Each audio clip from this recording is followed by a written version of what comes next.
Want to know the most powerful tool to grow a brand? One word, 4 syllables, and a lifetime of intention. Reputation. We're going behind the scenes talking to the experts who know what it really takes to build a brand and make it look easy. From media pundits and PR pros to spin doctors and CEOs, our guests have the inside scoop on how a public image is built, bolstered, or busted. We'll offer insight on episodes of Reputation Matters, the podcast, because to be successful in the public eye, reputation matters. In the world of communications, public relations, and reputation, our guest here on Reputation Matters today, Jane Randel, has done it all. Started in an agency, went to an international fashion brand where she did corporate communications and corporate social responsibility, started her own nonprofit, which now has an international footprint, and has had 2 entrepreneurial ventures as a consultant. Joining us from New Jersey, coming to Dallas, Jane Randel, thank you so much for joining us on Reputation Thank you for having Matters. me. You make me sound so cool. But you are. No, I like you should just do my introductions all the time. Just follow me around introducing me. Full disclosure, I've been a big fan for a long time and thankfully a friend. And just you are so authentic, you are so real, but also so accomplished. We actually, as you will remember, met for the first time at the White House of all places. I do. A little over 10 years ago. You were still with Liz Claiborne, I believe, and we're hosting a summit at the White House on domestic violence and sexual assault. I was a backbencher and lucky even to be in the room. But I just remember watching you and your humble yet larger than life presence that made everybody feel welcome, but also reassured us that this woman is doing amazing things and has done amazing things. So let's start with your career in comms and public relations. You started in agency life. What led you there? I didn't know what else to do. I didn't know what I wanted to do. I was never someone who said, oh, when I grow up, I want to be X. And I did like a career day. I knew I didn't want to do. And I thought I wanted to be in advertising, and did a lot of informational interviews all around that, but realized that really wasn't what I wanted to do either. And I had done, I'd met someone at a career fair. She brought me into Hill & Knowlton, which is a big PR firm, gave me a writing test, et cetera, and brought me in a few times. She was one of the best HR people I've ever seen. She brought me in a few times before she found the right fit. I give her a lot of credit for. Yeah. Hiring or getting hired is like getting married after 3 dates. Correct. Right? But not everybody's good at it. Right. And then I got there and 2 weeks later, the person who hired me left, which is one of the, we all have had those. Yes. And, but I stayed there for about 2.5 years, in New York. Yeah. It was really formative because we were a group and this is what people are missing now when the remote work, et cetera, young people in particular. There were a group of, 12 assistant account executives or young account executives. And we all hung out. We did stuff together. We had so much fun, right? Like it was this sort of ready-made social circle. And I worked on brands like Coppertone and Mary Kay Cosmetics and all sorts of sort of fashion beauty brands. And then somebody handed me, and I saw, an ad for Liz Claiborne. And so it was like a newspaper ad, by the way. And so I went in and I met with the woman who is a friend. And now she wasn't a friend then. And she told me the job. And the job was to do beauty PR, which made sense because that's what I'd been doing. So this is like to get placements in Cosmo or Town and Country, correct, beauty magazines. And local. Don't forget local. So a lot of local papers, which many don't exist anymore. Yep. And matte releases. Remember those? Oh, sure. They still do those. I'm sure. And they still get tons of coverage, I'm sure. Yes. Except the outlets have shrunk. Right. But so she brought me in and she said, this is what we need you to do, fragrance PR. And I looked at her. I always say, I really think this is why she hired me, knowing her, but I really have never asked her. I'm not sure. I don't think she'd even remember at this point. And I said, God, that's hard, right? Because it doesn't change. Like, if you work at Mary Kay, there's new products, they do R&D, there's new colors every season. There's always, the problem with press for Mary Kay and Cosmo is that, unfortunately, it was Mary Kay. People didn't understand how great the product was. Right. But Liz Claiborne at the time still had a little bit of cachet. But I got the job. And so I started. And the other thing actually is that I was the first agency. There were 5 people, and I was the first agency person they'd hire. It was very homegrown. My boss started as an intern there. And they did something that I thought was so smart. It wasn't planned. Whoever answered the phone did the interview. So That's amazing. It's amazing. So I was, 24. Didn't matter how senior or junior you were. Nope. No. And so I'm sitting there doing interviews with my chairman. Holy cow. Yeah. Sounds like the last man stand, Hunger Games. It was really fun, but it was an excellent way to learn, right? Because we were on the same floor. She said it's very high profile, which is true. Mm-hmm. Actually, a story is my dad was in textiles for many years and knew a lot of designers because he was in textiles. So he was selling them fabric. And he would say, do you know this person at this, do you know this person at whatever, one of the sub brands of Liz Claiborne? And I'd be like, no, but I know the president, right? Because we had very different entry points. And you had amazing access to the C-suite. You had to. Do you remember the first piece of advice that you gave, whether it was at Liz Claiborne or at an agency, the first piece of advice you gave to a client that they either took or didn't take? Do you? I remember times where most of the time I remember when people didn't take my advice. Right. Mary Kay was our client. And all the beauty magazines were based in New York. Yes. And that is why people who did not understand Mary Kay which is based in Dallas, Texas. Based in Dallas, Texas, and was direct marketing. Yeah. They sort of poo-pooed it. It wasn't sold at Bloomingdale's or Turned wherever. their nose up. Correct. So we would bring some of the Mary Kay executives in the communications area and others into New York, and we do desk side briefings with press and bring them. And I probably said, tone down your makeup a little bit, because beauty editors didn't really wear a lot of makeup, or they were doing like the very natural look, but they really didn't wear a lot of makeup. And so I think even toned down, it was, they were so surprised by how little makeup these people wore. Right. Right. And it was just this really, I said, I told you. But it was such an interesting way to share Mary Kay, because when you get to see it firsthand and meet people and touch the products, you realize that it's really good product. Yeah.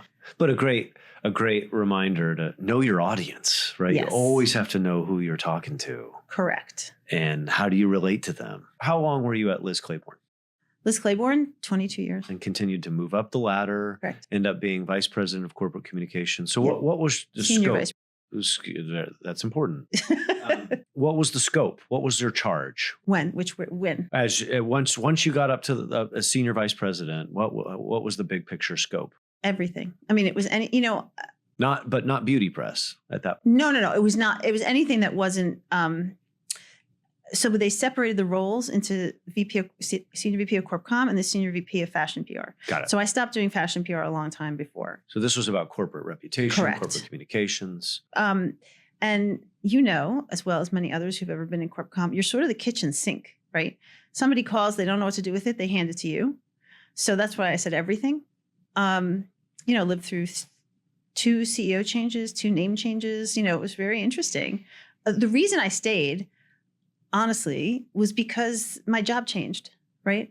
Like if I had stayed doing the same thing, and I know a few people who are in the same office doing the same job for years, that's just boring. Right? But I mean, as early as 2 years after I got there, I was sitting in the White House with President Clinton because of the sweatshop issues. And then, and then back with President Clinton or Biden or Obama, you name them. I'm like all of them around domestic violence stuff. So it was always interesting and always different. So we can't let that pass. Sweatshops. Yeah. Liz Claiborne was, to its surprise, accused Correct. of hiring manufacturers overseas Yep. that had a sweatshop environment. They used underage women. And as I understand it, Liz Claiborne was perhaps one of the first U.S.-based fashion companies to begin manufacturing overseas. Tell us the story. Yeah, no, that's true. So, I mean, way before me, I mean, Liz Claiborne revolutionized a lot in the fashion industry, and they were the first or one of the first to contract with factories overseas. And the 4 original partners were very socially minded, and they wanted to be and believed they were in the best factories possible. And that was always sort of the way. My now business partner, then general counsel of Liz Claiborne, this was around 1993 or early 94, or midsummer 94, had already started to create a code of conduct actually for the factories overseas when this happened. So that was sort of interesting. She was like a little prescient, like she sort of knew it was going to happen.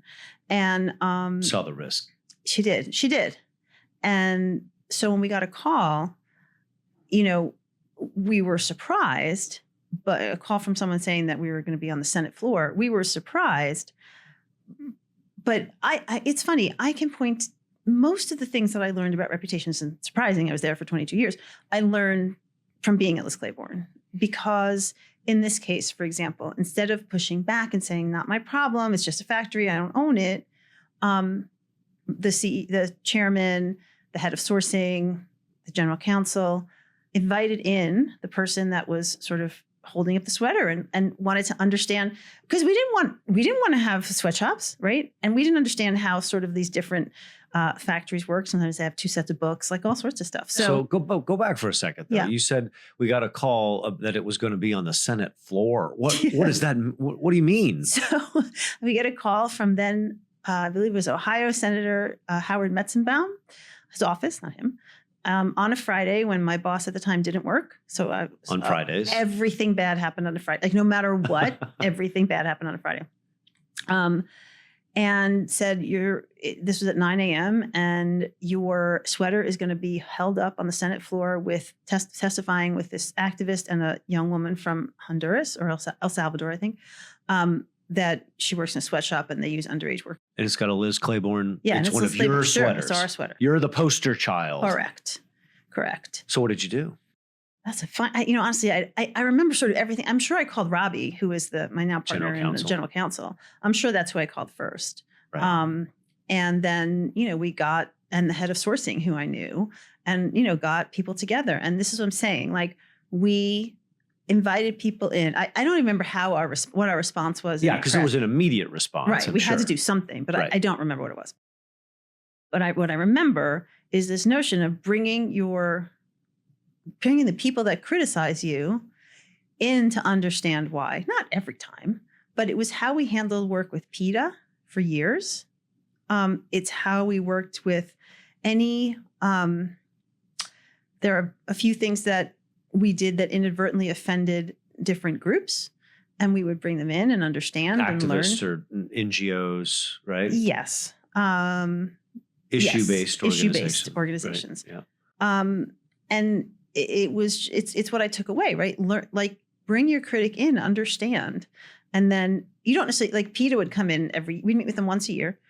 I wouldn't do everything they said, right? But like if they didn't want us to do fur, it's fine. It was like this much of our business, if at all. They didn't want us to source merino wool from Australia because of how they treat the sheep. That's not where we were sourcing it from, so it was okay. Was that controversial at the time? Was that unusual to bring, for lack, you'll forgive the analogy, to bring the fox in the hen house and say, tell us where you're coming from? Was that kind of revolutionary or controversial internally when you all? The first time, that? I think so. Yes, I think that was unusual. Risky. Yeah, sure. I mean, and I don't want to make everybody think we just capitulated. And this was when this was well beyond PETA being like activists throwing red paint on fur, right? This is when they realized they were better off with a corporate strategy that meant talking to people, just for PETA. But I'll give you a perfect example that I forgot about. When Burma became Myanmar, we had students and others from Burma come and say, please don't source there. They didn't want us to support that government. And we stopped. Wow. And we stopped. And that was because they came forward. They came and explained it to, I think they sort of put us in this, I think they did press, if I recall, here's who's sourcing there, these bad people, blah, blah, blah, blah. And then we brought them in and said, educate. We just want to be educated. It doesn't mean we're going to change anything. And plenty of times we didn't, but we wanted to understand and make sure that we knew what we were talking about, right? But now when you did make a change, like with Burma or Myanmar, how or if at all did you decide to leverage that? Did you, there'd be a lot of organizations that were like, look at us, we're leaving Myanmar. No, we didn't. We tended to be pretty quiet about that stuff. You can't be quiet about anything. I mean, whether you want to or not. Yeah. I mean, I had a friend who was telling me, I was chatting with somebody, I'm trying to remember who it was.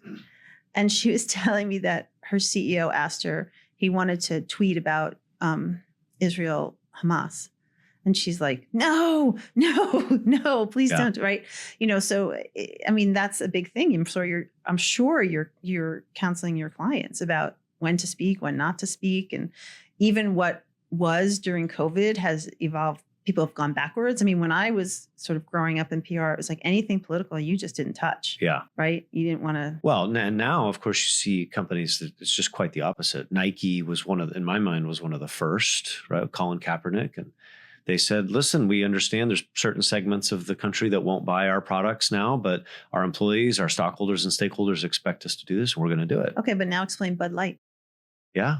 I mean, it's very rare, and this, asking consumers not to buy products. A ban or a boycott. Boycott, that was the word. It's very rare that boycotts work, right? It's rare, especially, it's hard to. Because people buy what they want to buy. They buy what they want to buy. I mean, I can tell you also things about reputation, and people say, I'm only going to buy from companies that do whatever. If you put two shirts next to each other that are exactly the same, and one was made ethically and one was, you don't know, but the price of this one is lower. They're going to go with the lower price. They're going to go with the lower price. And that's okay. Or at least that was then. I haven't done that research recently, but that was then. I suspect it's still true. But Bud Light is like a fascinating case study, right? And Absolutely. It will be a case study. And is a great case study in this day and age of the power of social media. Correct.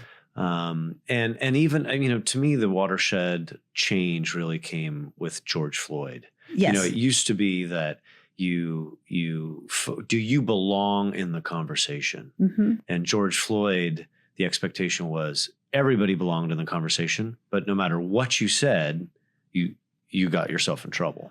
It's interesting. We had a small client at the time who brought us in sort of after that. What happened was that people knew they had to say something, and everybody sort of knee-jerk reaction said something, but they didn't have anything behind it. Right. And that's when you get in trouble. Sure. Or we saw folks go over their skis. They reacted. Yeah, exactly. They went all in, but they had some constituents that were more conservative and more concerned about going too far because it didn't seem that that's who they really were. Right. There's an authenticity. Right. Well, this particular company was like 4, white guys who made some big statement and then sort of realized that they can make a statement, but they went too far, to your point, right? But that's okay. So they learned. Let's go back to Liz Claiborne. So you introduced this notion of corporate social responsibility before CSR was even something that people were even talking about. I mean, this whole notion of CSR and the concept is really only about 20 years old, maybe not even that. But you decided that it made good sense for Liz Claiborne to be involved in helping solve some of America's, one in particular, most difficult. And the world, because the sweatshop issue was really the first foray. No question. It was about working conditions in factories overseas. And decided that this is part of who we are, but wasn't necessarily going to be part of a PR campaign to say, look at us, look at us, look at us. And that is when you introduced domestic violence and Liz and that particular issue into Liz Claiborne. How did that come about? So I wasn't at the company. I joined the company the year after they launched it. It came about because our then chairman, Jerry Chazen, who died a couple of years ago, and who, after we all left Liz Claiborne, 3 of us, Robbie included, and Jerry had a donor advised fund. They had carved out about $5 million from the Liz Claiborne Foundation for us to just do work on domestic violence. So we worked with Jerry, 10 plus more years until he passed away. Wow. He was an amazing philanthropist. But this was an issue that he and his wife cared about. And so it's a longer story than you have time for, but they had started with 3 issues. This was originally before I got there.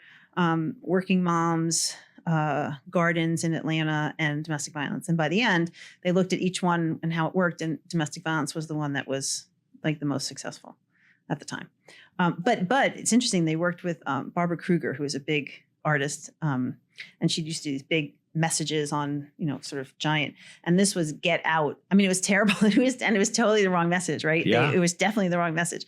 And they were working with somebody at the time, an agency. I mean, I think they were working with DV experts at the time, but it was sort of interesting. We learned. Yeah. Meaning get out was the call to action for a victim when the question really should be, why should she have to, or why should he have to? Well, no, the question anyone? was, it may not, the most dangerous time, as you know, is when someone initially leaves their abusive partner, because if it's about power and control, they're now taking that control away.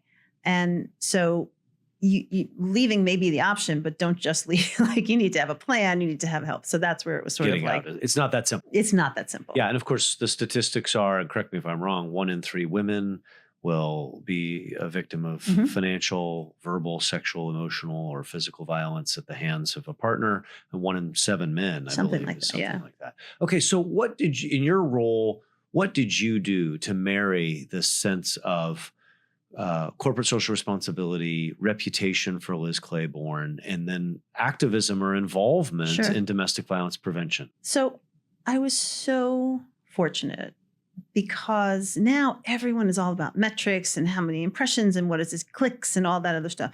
Not only did we not really have that at the time, that's not where the company was focused. And we used to do certain reports and things, but that just wasn't where it was focused.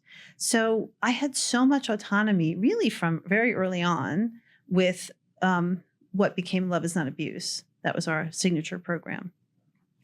And we learned a lot along the way. We knew that it was very important, and it remains true for companies, although it's a little bit different now. The price of entry is that you have to treat your employees well, do good in the community and in the world. It doesn't have to be, you don't have to be Patagonia, but you have to sort of have a purpose and keep to it.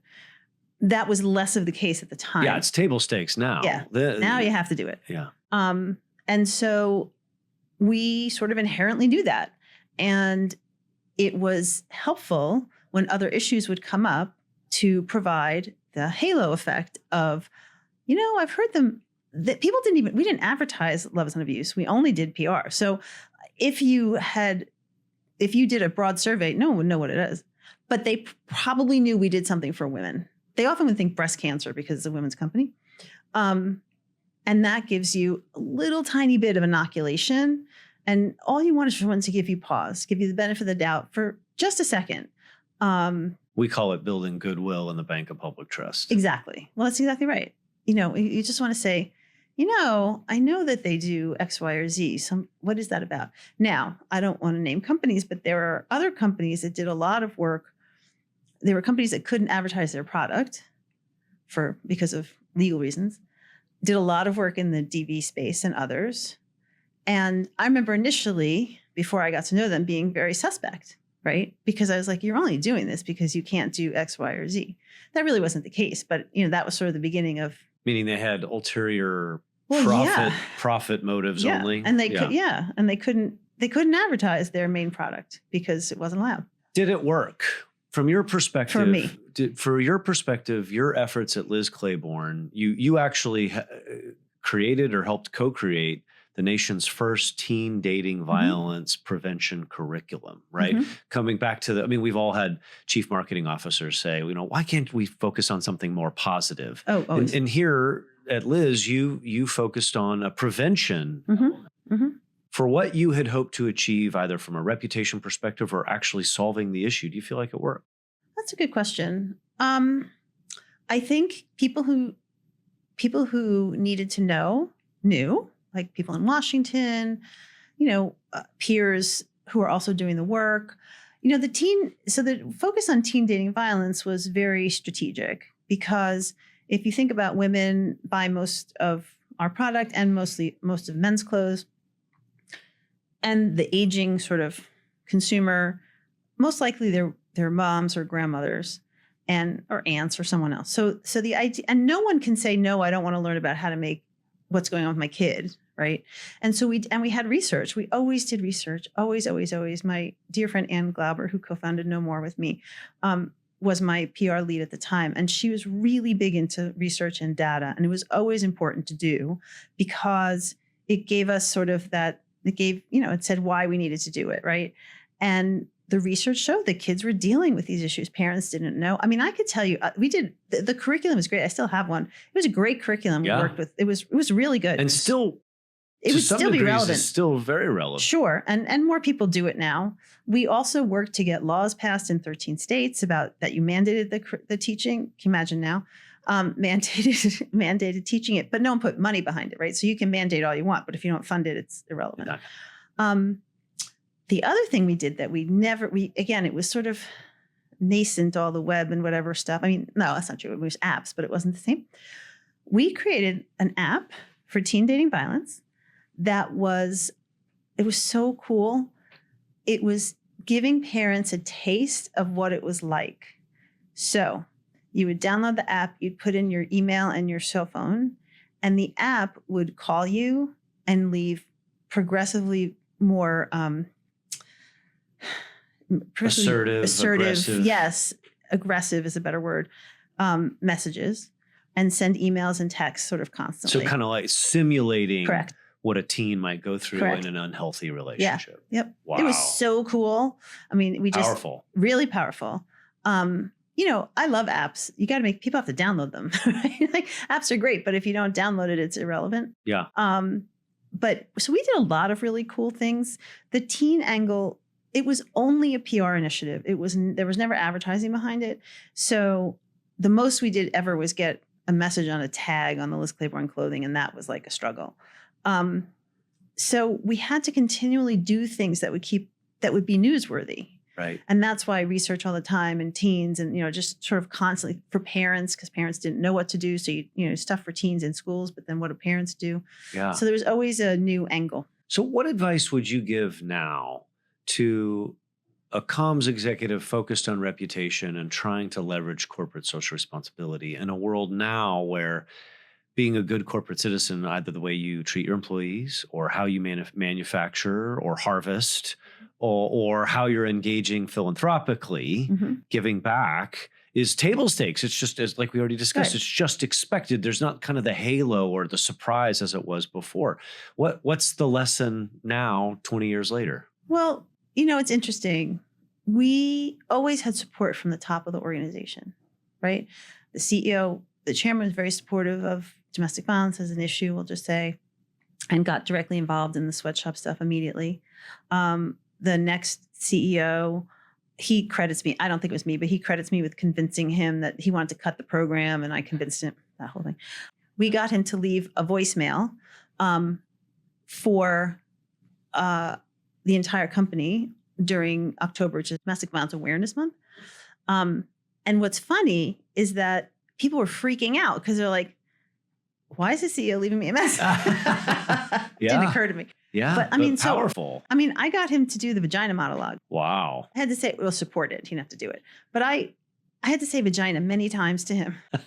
Many times. It was uncomfortable. Not a word that's been uttered yet on Reputation Matters. I know. So you're I a apologize. first. No, you don't need to apologize. So my point is, we had support from the top. Then when I had another CEO, he was on it from the beginning. So, the word authentic gets thrown around so much and overused, and I hate it. But you do need to have true support from the top, or else it's just, what you don't want to do is create a program. Here's a great employee engagement program, and people sort of roll their eyes. Yep. Like you can't, I'm always nervous, like working on an ESG report that you put out and you talk about all that you do for your employees. Well, not that many people read ESG reports. Yep. It's a secret. Maybe the investment community, maybe people like you and me, and employees. There aren't a lot of people that read. I mean, understandably, there aren't a lot of people that read them.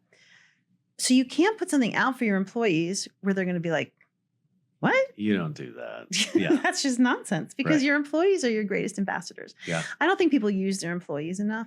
I don't think they engage their employees enough. Robbie and I were doing work for a startup that was an ed tech company. And as part of it, and Robbie is. Robbie is my business partner. Robbie Karp, former Karp GC Randel. of Liz Claiborne. Sorry. No. Consultant with Correct. Karp Randel. Now it was my business partner. We were doing work for a ed tech company, and it was a small startup, and we always had a process, and I still have you have to talk to people, right? You can't come in I don't believe you can come in as a consultant and say, here's what you should do. You have to talk to people and understand where people are at. And, people want to be heard. And at the very least, people want to be heard. So we brought this group together and we asked them why they were there. And, it was basically the whole office because it wasn't a big thing. And it was fine. It was like this lovely meeting. And afterwards, one of the people walked into the CEO and said, now I remember why, because they were all like grinding, to get this thing out or fix it. He goes, now I remember why I love working here, right? Like, remembering why he got there and the process and all of that. And so it's just so important to bring people together, to give them a voice, and let people feel that they're heard. You don't even have to take you don't have to, we had a client who we did that with. We talked to lots of different people. Their feelings weren't really the right way to go. And it wasn't where the sort of client contact wanted to go. But and we didn't promise them we would, but because they were able to express themselves, we didn't get pushback, right? After Liz Claiborne became Kate Spade, you went on and started your own nonprofit organization. Yeah, No More. Yes, right? I was very fortunate because I was at Liz Claiborne. Liz Claiborne supported me, which is huge because it's time and money, and supported sort of the organization. So No More started when I was still at Liz Claiborne, and they were very supportive of it. And this was meant to be a national organization, almost like the pink ribbon around domestic violence and sexual assault awareness. It's meant to unify the domestic violence and sexual assault fields, bring people together, be something that everybody could use. It was remains a blue circle symbol, and show, the rising tides raise all ships kind of approach. We worked with people in the field to make sure it's something they want to do. We brought in experts from advertising, other creative places, and talked to them to learn what their thoughts were about it. And we wanted to hear from real people, like how they sort of responded to the word domestic violence. What does it mean? We had whatever. Did research on the symbol, did research on Together We Can End, actually now it's Together We Can End Domestic and Sexual Violence. But, and did all this work and launched in 2013 at the White House, and have been growing it since. And it's been an interesting process. We had a tough time sort of with big organizations. They put little symbols, but it was harder for them to understand. It was harder for them to not feel competitive. Right. That you were getting in their space. Correct. Yeah. And look, not a lot of dollars went to domestic violence and sexual assault. They just didn't. Corporations didn't like the issue. Still don't. And so, I understood, but to me as a marketing mind, I was like, yes, but this gives you an opportunity, but they didn't see it that way. But yet you were successful in negotiating with the NFL to get two public service announcements, both produced and aired for free during two different Super Bowls. How does one accomplish that? The NFL, when they had an issue with a player in 2014. Ray Rice. The NFL. And for those of you who don't remember, Ray Rice was caught on camera knocking his wife unconscious. And the problem, certainly it was terrible behavior, but the NFL did not get in trouble for his behavior. They got in trouble because they gave him a 2-game suspension versus a much harsher penalties for what people saw as much less crime. Yeah, because if you were caught with drugs, it was like 6 games, I believe. So the domestic violence prevention field just went nuts. Nuts. And I was very fortunate. I had contact with them trying to get No More engaged, get them to engage in No More like 18 months before, and they remembered me. And I had just left Liz Claiborne. It was a very fortuitous timing, and I just left Liz Claiborne.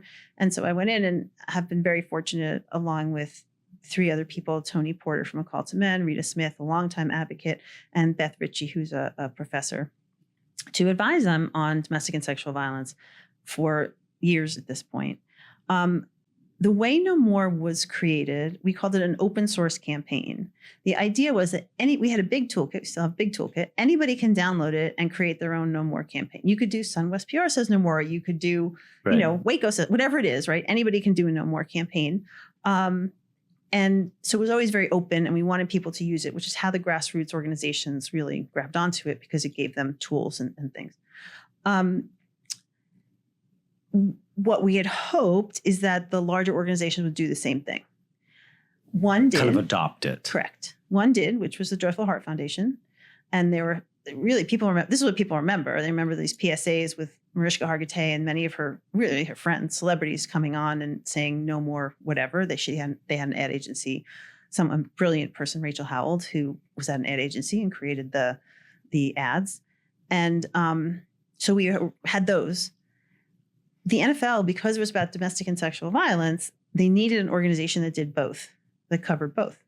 And the only one was No More. Now, I was already an advisor, so I was very mindful of getting preferential treatment. So I think I had somebody else pitch it, or I mentioned it and then they talked it. So we, with Joyful Heart, they recreated these PSAs with football players, which was amazing. And one of their creative guys, I'll call him out too, Sam Howard. He happens now to be on the No More board. Worked with them on it and really got those PSAs made, and they aired during games in that 2014-15 season. Wow.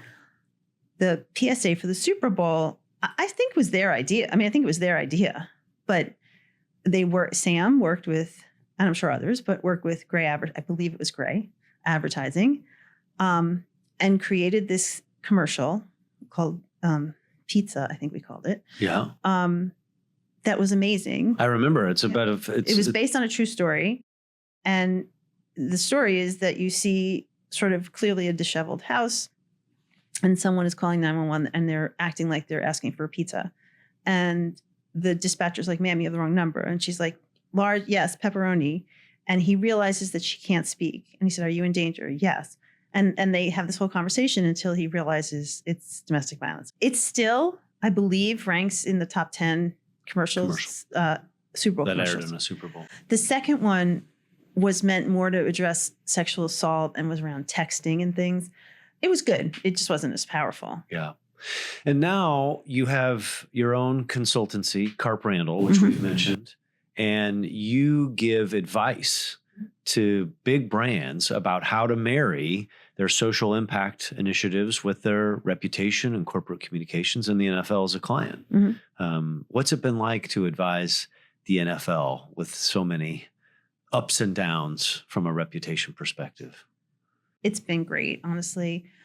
Every person I've met, and I'm sure you've had this experience, the company that is like the most reviled, the people you interact with are great people, right? We work with Uber, work with the NFL, like brands that people love to hate. But the people I worked with, the people in the social responsibility area, and I'll tell you, every player I met, every executive I met, they're really good people, really committed people. But it's a very complex organization. That's all I'm going to say. It's a very complex organization. Did they listen? Do you feel like they take your advice? Most of the time? Half the time? Yes, they do take advice, but I am the sole business person. The other three advisors are from the field. And the domestic violence, sexual assault field. Correct. Yep. Sorry. I do find myself saying with some regularity, their business is football. Right? Yeah. Yes, there's a lot of things we'd love them to do. Their business is football. Right. And it's not an excuse. I'm not trying to say it just is. Like, you have to sort of go within those parameters. Because I remember when it first happened, and I was involved, someone came to me and said, they should spend $500 million on domestic violence. Yeah, it's like arbitrary. Really? I was like, really? $500 million on domestic violence? And how will you measure whether that was the right amount? It was ridiculous. Yeah. And who would do it? No company would ever do that. Yeah. Well, almost as a get out of jail card. Like, It was just but silly. how long do you protect your Right. reputation? And it wasn't for like $500 over million? 10 years. It was so silly. Yeah. Yeah. I mean, I think the NFL look, people love to hate the NFL. It's a big magnet. And they definitely do. They do a lot of really good things. I will say they do a lot of amazing things, and they're sort of afraid to tout it because it just puts a bigger target on their back. So that's unfortunate.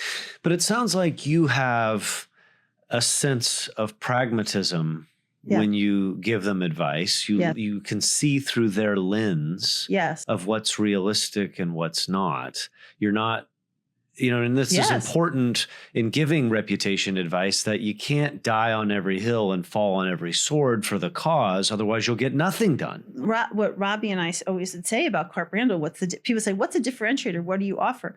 Well, we've been inside. I mean, it's sort of like, it's definitely like you, right? You've been inside a corporation. You understand how business works, right? You're not coming in pie in the sky saying X, Y, and Z, this is what you should do. You get business, you understand business goals and business constraints. And that's important. And then you speak nonprofit because it is a different language. And if you've ever connected a nonprofit to a corporation, you can watch the wheels go like this, go backward, go opposite, because it's not intentional, but you should see nonprofits working with tech companies. Tech companies like fast. And they want decisions really quick. And sometimes nonprofits don't work that way. I will say it just always made me laugh. When we first it was very tense, big crisis when we first started working with them as consultant. I mean, I had my own pass. I would just go in and out of the NFL. Wow. And I remember everyone's like, I can't keep up with all these emails. And I was like, really? It's like an earnings day. I was like, right. Like, it's just a really different pace. Right. And that, your experience having, again, been in the agency, but in the corporate world, but in the nonprofit world, but, really essentially being an entrepreneur. Yes. And doing a startup. Now you've got a fantastic new business, Comms Collective, where you do offer fractional. So the concept of fractional executives is not a new one. Fractional interim sometimes, but it's a piece of somebody, right? It's not a new concept. People have used it for CMOs, COOs, CFOs. Sorry, should I spell it all out? For chief financial officers, chief legal officers, chief operating officers, smaller companies, or just someone who, I need the finances, but I don't want to pay for a full-time CFO. I don't need that. And so they bring somebody in. But they really didn't do, and there was tons doing it in marketing, but there is nothing really that strictly focuses on communications.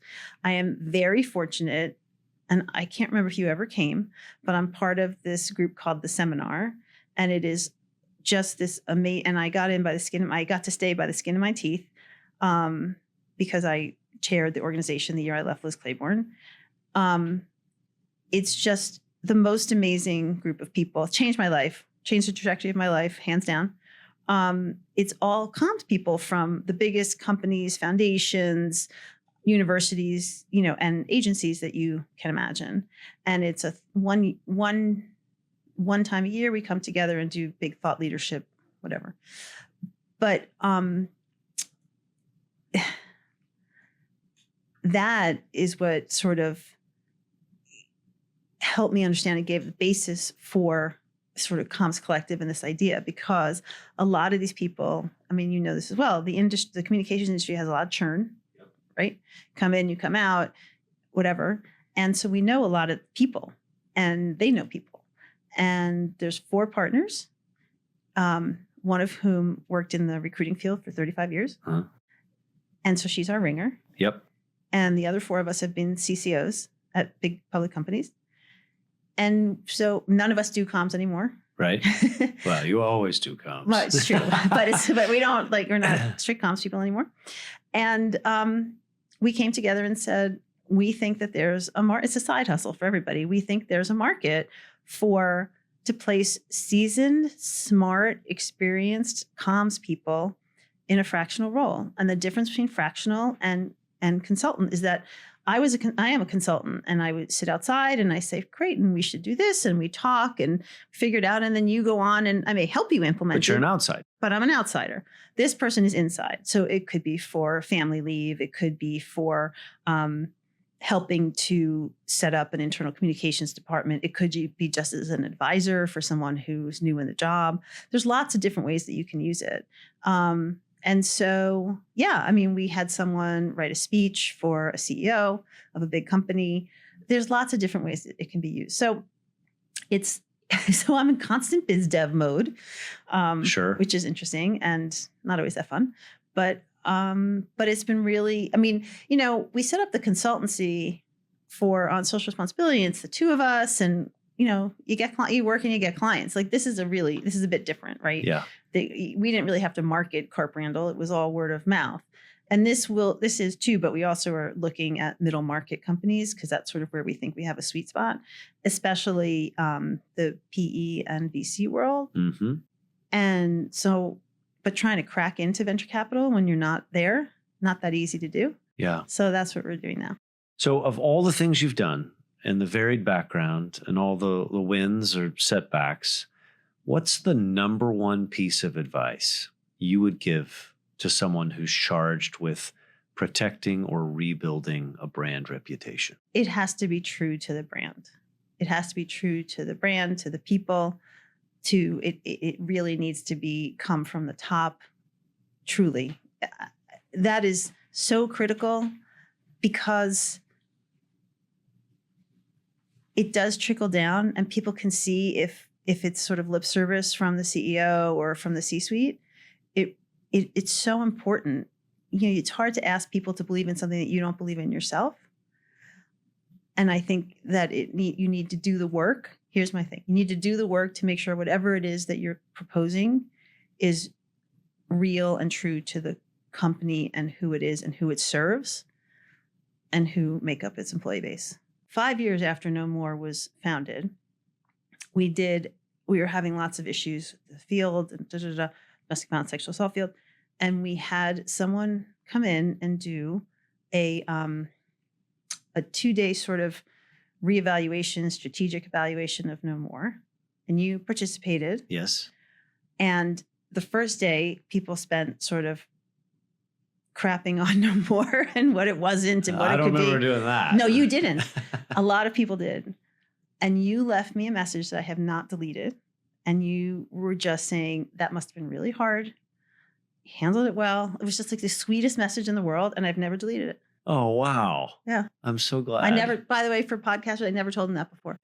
You haven't It's told genuinely me the that first time he ever heard that. That makes my day. Yeah. And I remember being there, and I remember not being surprised or appalled, but just like, gosh, folks, I mean, if we can find smart people who care deeply, who are willing to use their resources, whether it's their mind and time or their personal finances or corporate finances, to go help make a difference in this cause, let's embrace it. Yeah, we need all the help we can get. I just remember it was like one of those things where you remember if you ever went to camp or at college and people weren't getting along, you had to have like one of those meetings, and then they were like, okay, don't be, not to be mean, but it's one of those no offense, but yeah, no like offense, whenever says no offense, you're like, I'm ready. I'm going to be offended. Don't take this the wrong way. No, my favorite is I wasn't going to say it, but I just have to. No,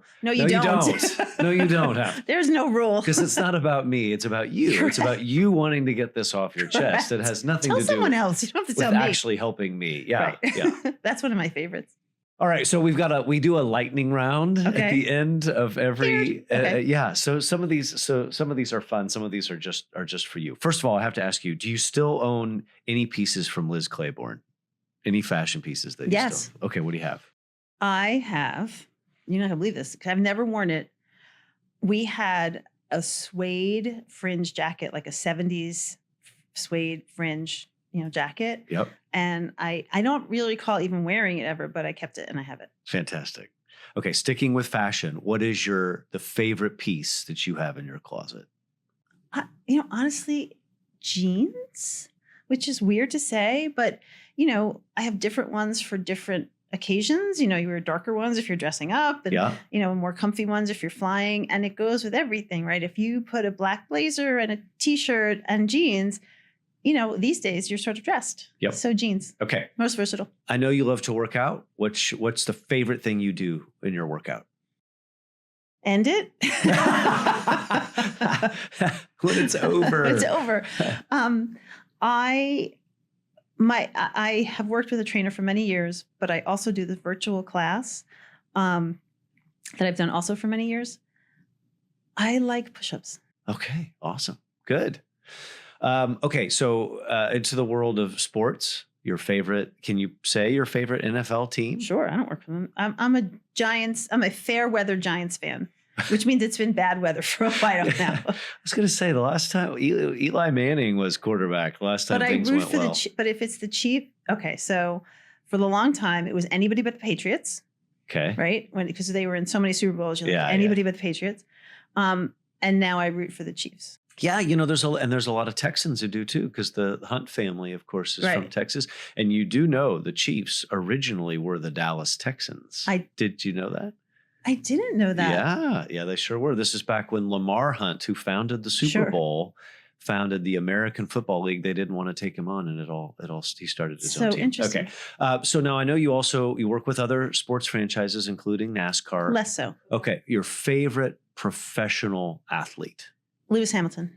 Yeah. I'm a big Formula One fan. Yeah. My husband and I are huge Formula One fans. If any of your listeners want to take us to a race in a very nice VIP way, we would love to go. We're there. No, huge Formula One fans. And I also like Lando Norris, both. I was going to ask you who your favorite actor is so you could tee up the movie that you're working on. Sure. No More is really fortunate. No More is way smaller than people realize it is, staff-wise and budgetarily, which we're working to change. But we've always sort of have an oversized reach. And we were very fortunate to partner with Justin Baldoni, who some people may know from Jane the Virgin. He had a big role on that. Great show. And it was a telenovela, so it was very popular in Latin America, et cetera. Yeah. And great guy, founded this studio, Wayfarer Studios, and it's really all about purpose. And there's a phenomenon book called It Ends With Us by Colleen Hoover that he's making into a movie that will come out on August 9th. And they worked with No More from the very beginning, from script development on to Justin was amazing to really make sure they got it right and to help people understand that at the core of many violent relationships, there's love. So people always say, why didn't she leave? Like he really wants to change that question. We all want to change that question. It's a terrible question. Why should she have to? That's so much better way than I said it. But, why doesn't she leave? She's afraid. She doesn't have the money. She has nowhere to go. She thinks the kids, He'll take the kids. He'll take the kids. There's a million different reasons. But people forget about love. You didn't start with an abuser because you wouldn't have kept going if he hit you on the first date, right? So I think that is something that this movie conveys really well, because it makes it hard. Well, it demonstrates how complicated. Complex, complicated. Yes, it's a very hard issue. Thank you for taking that on. Yeah, no, it's awesome. Okay, we're going to downshift. Okay. All right. Favorite subject in school? Social studies. What'd you major in college? East Asian studies. What is your favorite holiday? Thanksgiving, I think. Yeah. Thanksgiving food. Yeah. Favorite hobby? So I started knitting during COVID, and then I'm a terrible knitter, for the record. I started, and then I sort of stopped for a while, and I restarted something, and then it was bad, so I pulled it out. And for some reason, I've been terrified to restart it again. But I really like knitting. I like knitting. Good for you. Yeah. Okay. Favorite guilty pleasure? Oh, watching streaming services. And is there a show in particular that you're willing to share? I do not watch reality TV. Other than The Great British Bake Off, which is one of my favorite shows ever. Real Housewives of New Jersey? No. I don't watch that nonsense. I have to say. People love it. And I know so many people who love. And smart people. Really smart people who love it. Because then it's just like, it's like mind mush. But no, I really like, and as does my husband, we watch together a lot. I like English procedurals very much. Your favorite consumer brand? I think it's Amazon only because it's always my go-to. I mean, it's just ridiculous how often I'll be like, I need this. I'm going to Amazon. Yeah. So it's just, it's more for it's a convenience. Favorite movie? My mother's favorite movie was Singing in the Rain, which is a great movie. It is. And nobody knows it. You mentioned Cary Grant at one point. For those of you who weren't listening, it was in the context of the lens. I usually ask our producer if when I'm on camera, he can use his Cary Grant lens, right, to help me look better. So there's a great movie that I highly recommend called The Awful Truth with Cary Grant and Irene Dunn. And it's really fun and sort of slapstick, in a way, but it's really good. Where Cary Grant plays Cary Grant, right? Pretty much. Plays himself. Doesn't he always? Doesn't he always? Exactly. And Trading Places, because it's been on lately. Trading Places is a great movie. Okay. And also loosely based on a true story, right? It is? Yes, it is. The two old codgers, right? Tried to corner the orange juice market. That's another true story with some football connections. I won't name the names. There's a book called The Big Rich. Okay. That tells the true story. Okay. That actually That's came really from interesting. Also a Dallas, Texas story. Okay. Favorite day of the week? Friday. Your hidden talent or superpower? None. Oh, you're too humble. My hidden talent or superpower? I'm a really good nagger. Does it work? You got three No, boys and a husband. No, I'll tell you my superpower. My superpower, and I've learned from people, and is what I try and instill in my children, is to never be afraid to ask the question, right? I don't quote Wayne Gretzky a lot, but, you do miss 100% of the goals you don't shoot, right? So I firmly believe in reaching out and asking the question. All they can say is no. Right? If you don't ask, you already got to know. Yeah, right. So that's another good one. Is that your own? No, that's my wife's. No. Oh, good for you. But I knew she was smart. But yeah, no. So and that's really, I think my superpower is not being afraid to ask the question. Last, if you could pick one person alive or dead to have dinner with, who would you pick? That is a horrible question. Well, they can be alive. No, I know. I'm trying to think. Horrible because you don't want to have to narrow it to one? Barack Obama. Yeah. Jane Randel, you are, there's just no other word for it. You're just so impressive and you are inspiring. Every time I'm around you, I learn something new. I'm inspired to be better. Thank you so much for coming. I really had so much fun. Can I just share with Podcast Land that it was a little uncomfortable coming in yesterday. Came from New Jersey to Dallas via Houston. And a thunderstorm. But I'm so glad I came. Yeah, I'm so glad you were here too. It was really fun. And you gave a great comms lesson in what you said the captain of the... I did. I am the captain of this plane, was in constant communication with us. And you had no unruly, I never heard no yelling. I heard no one being unhappy because he told us every step of the way. And you knew it's not what he wanted. And in fact, it was funny because when we got here, there was a storm. He actually made it was funny. And there was lightning. So they pulled the ground crew in. And he goes, I'm sorry, folks, this storm is the gift that keeps on giving. We can't get to the gate yet. Right. So then all you want to do is get, you had a horrible landing. Like all you want to do is get off the plane. We were stuck for like another 10 minutes. Yeah. It was funny. But even with a horrific landing in a flight, you still found a great comms lesson for us. I did. Right? They're all around. Jane Randel, thank you for joining us. And you. Thank you for joining us on Reputation Matters. We'll see you next time. We hope you've enjoyed this episode of Reputation Matters. Find us at sunwestpr.com or your favorite podcast streaming service. Until next time.